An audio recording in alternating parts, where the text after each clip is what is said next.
Saudamos a todos os irmãos em Cristo com a paz de nosso Senhor.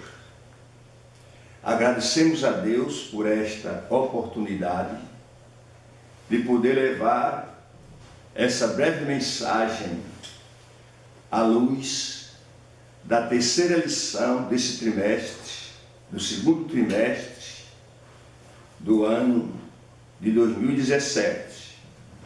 O tema desse trimestre é o caráter do cristão, moldado pela palavra de Deus e provado como ouro.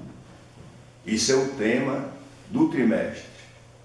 Mas o tema da lição desta semana é Melquisedeque, o Rei de Justiça. A leitura desta abençoada lição está no livro do Gênesis, livro das origens ou dos princípios, capítulo 14, versículo 18 ao versículo 19, e depois na carta aos Hebreus, capítulo 7, versículo 1 ao versículo 7 e depois versículo 17. Tem ainda outras referências nessa carta aos Hebreus acerca de Melquisedeque, como sendo no Salmo 104, que tem o seu correspondente em Hebreus 5 e versículo 10. E ainda Hebreus 6, versículo 20.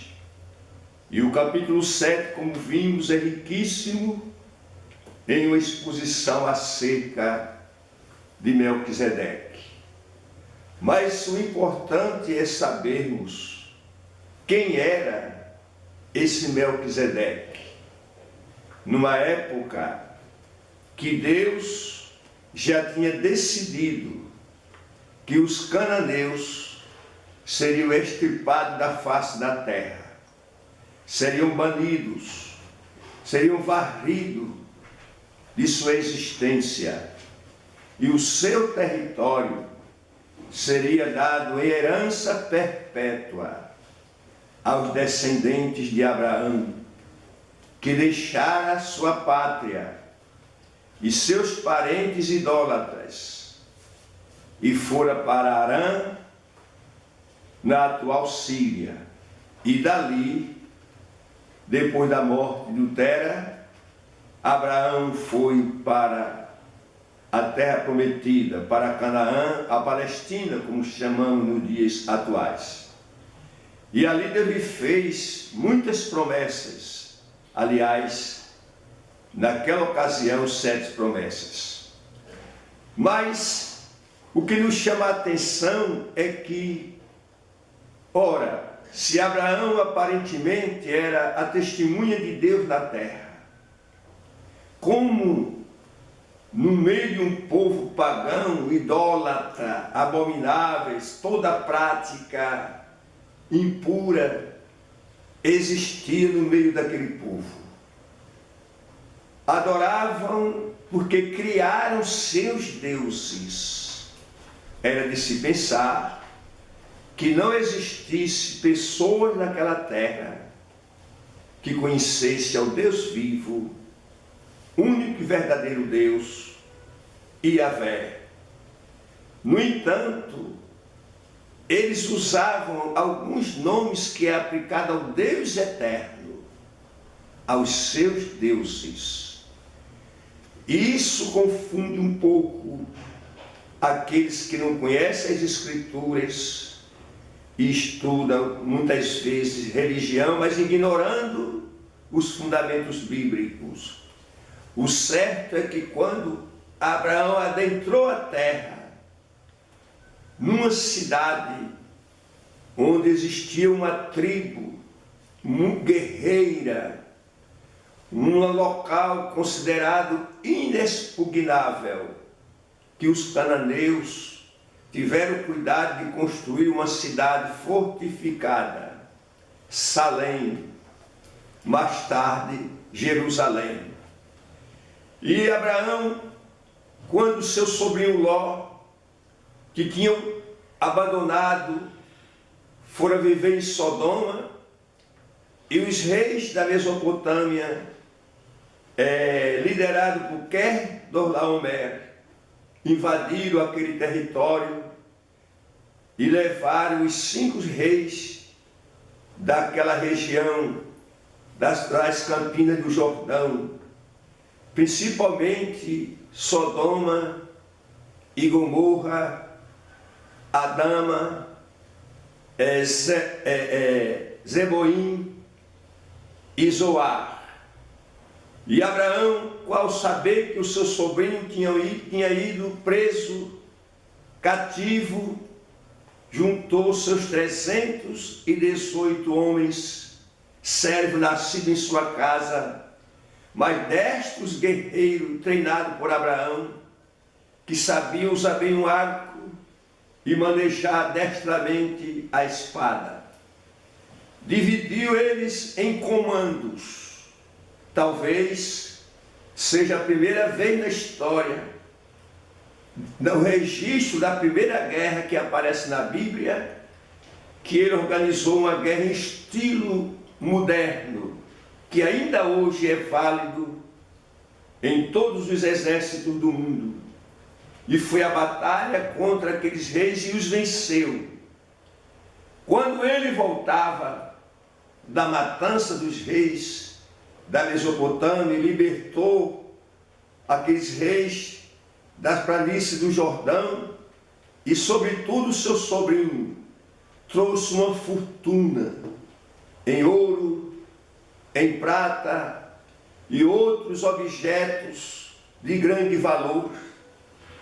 E os despojos da guerra, quando ele vinha já adentrando a terra, foi surpreendido quando um piedoso homem, conhecido e respeitado entre os cananeus, veio ao encontro de Abraão, ainda chamado de Abraão, estendeu suas mãos sobre o patriarca, e o patriarca se encurvou, reconhecendo a autoridade espiritual e moral daquele grande homem, e prostrou-se diante de Melquisedeque. E a Bíblia diz que, sem contradição alguma, o maior abençoou o menor, ou o menor é abençoado pelo maior. Isso quer dizer que, apesar de ser Abraão representante de Deus na terra, único, como se pensava até ali, no entanto, ele era menor do que o Melquisedeque, um rei cananeu, da fortaleza que nos dias de Davi chamavam de Jebus, onde os jebuseus, uma tribo guerreira, descendente daqueles tempos que a conquista de Josué não conseguiu desalojá-los, e eles permaneceram ainda alguns séculos depois da conquista da terra. E a surpresa é que ele trouxe pão e vinho e disse de Abraão: bendito seja o Deus Altíssimo, e bendito seja Abraão do Deus Altíssimo. E Abraão deu-lhe o dízimo de todos os despojos, que encontramos pela primeira vez a entrega de dízimos nas Escrituras, que tornou-se comum entre o povo de Deus e de outras culturas também, porque o doar é importante para o homem. Mas chamamos a atenção desse personagem. O escritor aos Hebreus, no capítulo 7, diz: porque Melquisedeque não tinha genealogia, ninguém sabia quem eram seus pais, ou seja, não tinha uma árvore genealógica que falasse da sua existência. Era um personagem misterioso, que tem muitas especulações. Alguns dos pais da igreja pensaram até ser ele um anjo. Outros chegaram a pensar que ele era talvez algo diferente. Quem dissesse que era o Sem, filho de Noé, que era chamado ali de Melquisedeque. O certo é que aquele homem era sacerdote do Deus Altíssimo. No Salmo 110, versículo 5, 4, 5, 6, Davi, que compôs aquele salmo falando do Messias, disse: Tu és sacerdote, jurou o Senhor e não se arrependerá. Tu és sacerdote eternamente, segundo a ordem de Melquisedeque. Pela primeira vez aparece na Bíblia uma outra ordem sacerdotal, superior à ordem arônica. E Davi tinha dito: o Senhor disse ao meu Senhor, o Senhor aqui é o Deus Todo-Poderoso Yahvé, disse ao meu Senhor, que era Jesus: assenta-te à minha direita até que põe os teus inimigos por escabelo de teus pés. É quando no contexto posterior ele diz: tu és sacerdote eternamente, segundo a ordem de Melquisedeque.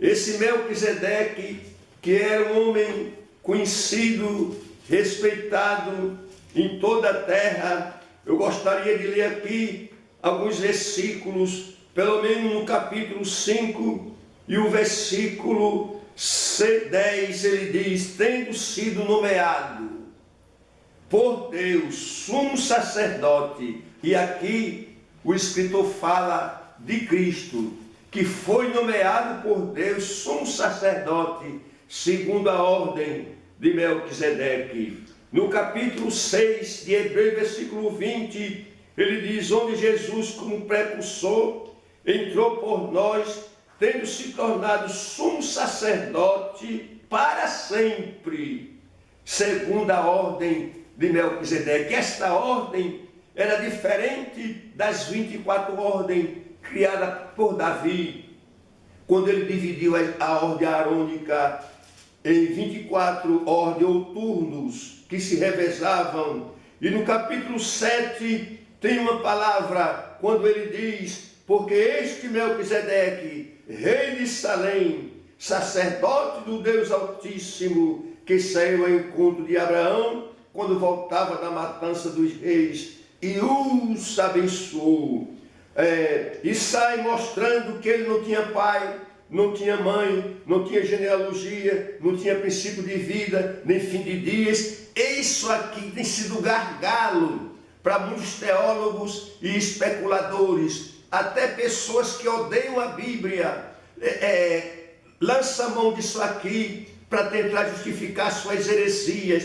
Mas esse registro é simplesmente: nenhuma narrativa foi dada a seu respeito, e não significa que fosse um ser divino. Claro que há mistério em tudo isto, e que só entenderemos lá no final, quando chegarmos na glória, porque são mistérios de Deus, e não adianta fazer especulações, porque as coisas reveladas são para nós e nossos filhos, as encobertas é para o Senhor nosso Deus. Então não adianta criarmos situações diversas, porque este homem era um homem de Deus, um sacerdote do Deus Altíssimo, uma luz que brilhava entre as tribos cananeias.